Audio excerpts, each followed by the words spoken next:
పిఠాపురం ఎప్పుడు నేను పోటీ చేయాలి ఎప్పుడు అనుకోలే. నేను దత్తాత్రేయుడు ఆరాధించేవాడిని, దత్తాత్రేయ పరంపరలో ఆరాధించేవాడిని.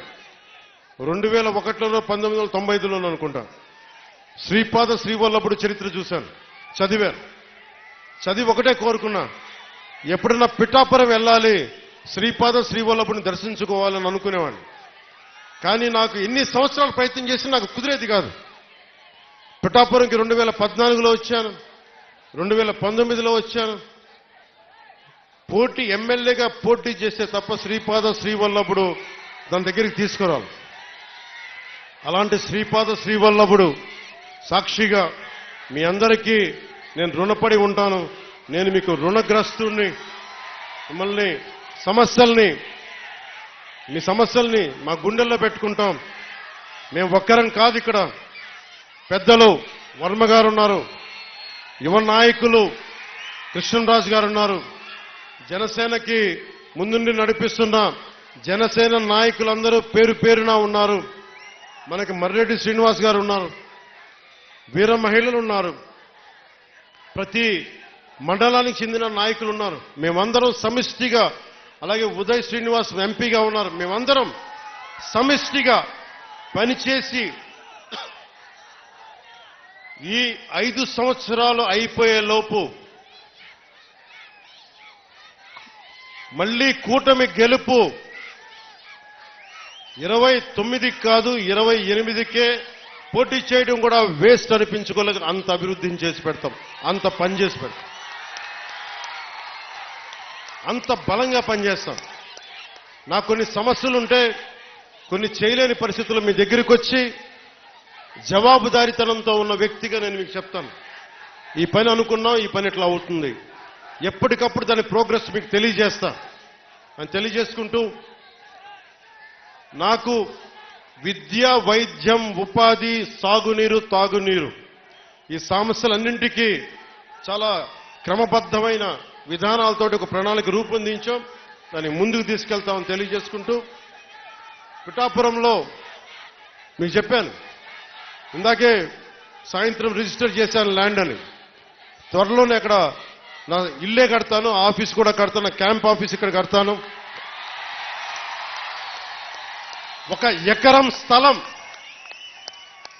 1 ఎకరం 2 ఎకరాల స్థలం, పార్టీ ఆఫీస్ ఈరోజు నాకు బాధగా ఉంది, రోడ్ల మీద ఉండిపోతా ఉన్నారు.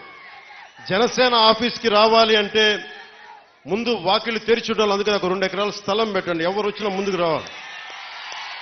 ఇలా ఉండాలి కనీసం. మా హక్కు ఇది జనసేన ఆఫీసు. చిన్న ఆఫీసులు అయిపోతే ఏమనిపిస్తుంది, దూరం నుంచి ఉంటారు. ఇంత ప్రేమగా వచ్చిన మీకు గేట్లు తెరిచి జనసేన మిమ్మల్ని వచ్చి రా అని చెప్పేలాగే 1 ఎకరం 2 ఎకరాల స్థలం, మీరు వచ్చి సాయంత్రాలు కూర్చున్నా నాకు ఇబ్బంది లేదు, మాట్లాడుకునే ఇబ్బంది లేదు, ఇలా రోజు మాట్లాడుకున్న నాకు ఇబ్బంది లేదు. అలాగే చాలా మంది పిటిషన్స్తో వస్తా ఉన్నారు. ఈరోజు ఒక 5 మందిని నేను అపాయింట్ చేశాను ఇక్కడి నుంచి రాకముందే. వారి చేత పిటిషన్లు తీసుకుంటా ఉన్నా. ప్రయారిటీ ఒకటే చెప్పాను, ఎవరైనా సరే మెడికల్ సంబంధించిన సమస్యలు వస్తే దాని ప్రయారిటీ తీసుకోండి. అలాగే లా అండ్ ఆర్డర్ సమస్య, ఎవరైనా కిడ్నాపింగ్లు జరిగినా, దాడులు జరిగినా అది ప్రయారిటీ తీసుకోండి. అలాగే విద్యార్థులకి ఏదన్నా కష్టాలు, ఏదైనా విద్యకు సంబంధించి ఉంటే అది ప్రయారిటీ తీసుకోండి.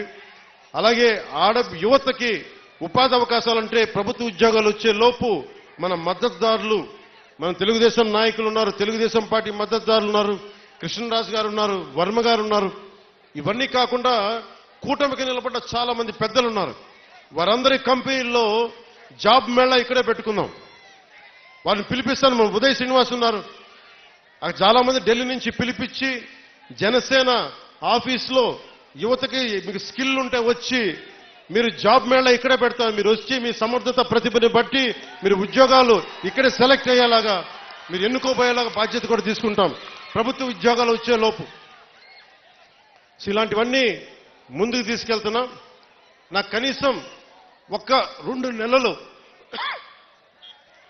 1 క్వార్టర్ సమయం కావాలంటే, కనీసం క్వార్టర్ అంటే గత ప్రభుత్వం క్వార్టర్ కాదు, బ్యాంక్ క్వార్టర్ అంటే 3 నెలలు.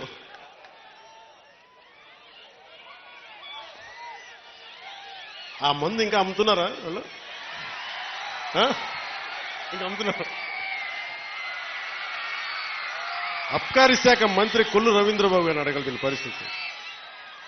ఇంకా వాళ్ళు మందు అమ్ముతున్నట్టున్నారు కదా ఇంకా. సరే అంటే మరి ఏదో కొత్త మధ్య విధానం తీసుకొచ్చే వరకు తప్పదు అనుకుంటాం. దొరకట్లేదండి. సరే ఈ లోపల దయచేసి ఎవరన్నా తాగాలని మైండ్ సెట్తో ఉంటే దయచేసి దాన్ని ఆరోగ్యాలు కాపాడుకుని తాకండి. అదొకటి నా విన్నపం. అలాగే మీకు అందుబాటులో ఉండేలాగా నేను నిరంతరం రావడానికి ఏలే ఒకేసారి నా మీద అందరం మీద పడిపోతే కష్టమైపోతుంది. అందుకని కొంచెం పెద్ద స్థలమే తీసుకున్నాను. మీరు రాకపోకలకి ఇబ్బంది లేకుండా ఉండేలాగా భారతదేశం మొత్తం జనసేన 21 సీట్లు గెలిస్తే భారతదేశం అంతా ఎలా చూసిందో పిఠాపురం అభివృద్ధి భారతదేశానికి ఒక మోడల్ లాగా అయ్యేలా. ఒక్కళ్ళు కాదు ఇక్కడ నేను ఒక్కనే కాదు. పెద్దల వర్మ గారు ఉన్నారు, కృష్ణరాజు గారు ఉన్నారు, ప్రతి మండలానికి ఉన్న మన జనసేన నాయకులు ఉన్నారు, ఇన్ఛార్జిగా బాధ్యతలు తీసుకున్న మర్రెడ్డి శ్రీనివాస్ గారు ఉన్నారు. మీరు దమ్ముండి ఇక్కడే పిఠాపురంలో వచ్చిన మెజారిటీతో ఈ అబ్బాయి గెలిచేశాడు. దాదాపు 70 ఇక్కడే 1,00,000 ఓట్లు వచ్చేసిన అబ్బాయికి. అండ్ ఇప్పుడు మనం జనసేన రికగ్నైజ్డ్ పొలిటికల్ పార్టీ. చాలా కష్టం, ఎన్ని దెబ్బలు, ఎన్ని ఆటుపోట్లు, ఇవన్నీ తట్టుకొని నిలబడ్డామంటే